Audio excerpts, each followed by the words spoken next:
Assalamualaikum warahmatullahi wabarakatuh. Alhamdulillahirabbil alamin wa bihi nasta'in wa ala umuri dunya waddin. Wassalatu wassalamu ala asrofil anbiya'i wal mursalin wa ala alihi washabihi ajmain, amma ba'du. Pada kesempatan siang hari ini, izinkan saya memaparkan isi makalah tentang ormas Islam dan pencegahan radikalisme keagamaan. Yang pertama di sini ada pengertian organisasi masyarakat Islam. Organisasi massa atau yang disingkat ormas adalah suatu istilah yang digunakan di Indonesia untuk membentuk organisasi berbasis massa yang tidak bertujuan politis. Bentuk organisasi ini digunakan sebagai lawan dari istilah partai politik. Ormas dapat dibentuk berdasarkan beberapa kesamaan atau tujuan, misalnya agama, pendidikan, sosial. Maka Islam dapat kita artikan sebagai organisasi berbasis massa yang disatukan oleh tujuan untuk memperjuangkan tegaknya agama Islam sesuai Al-Quran dan As-Sunnah. Yang kedua, ada macam-macam organisasi massa di Indonesia. Yang pertama ada Nahdlatul Ulama, yang kedua ada Muhammadiyah, yang ketiga ada Front Pembela Islam, dan yang keempat ada Hidayatullah. Kita masuk tentang pengertian radikalisme dan cara mencegahan radikalisme di kalangan muda. Pengertian radikalisme dalam artian bahasa berarti paham atau aliran yang menginginkan perubahan atau pembaharuan sosial dan politik dengan cara kekerasan atau drastis.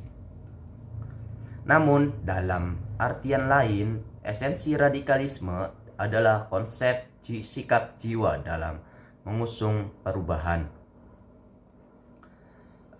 Kemunculan radikalisme yang kita bahas sekarang adalah kemunculan radikalisme. Kata radikal itu sendiri berasal dari bahasa Latin radix, yang berarti akar, pohon, dan fundamentalisme bermakna dasar dan inti. Fundamentalisme Islam dengan demikian adalah dasar dan inti ajaran Islam. Gerakan ini dapat berada di wilayah akademik, politis, bahkan ekonomis. Fundamentalis dengan radikal memang saling berkaitan. Keduanya memiliki kesamaan arti yang sama-sama bermakna. Inti kelompok radikalisme muncul dengan dilandasi paham fundamentalis. Sejarah kemunculan gerakan radikalisme dan kelahiran kelompok fundamentalis dalam Islam lebih dirujuk karena dua faktor, yaitu ada faktor internal dan faktor eksternal. Yang terakhir kita membahas tentang membentengi pemuda dari radikalisme. Tak bisa dipungkiri, pemuda dalam aset bangsa yang sangat berharga.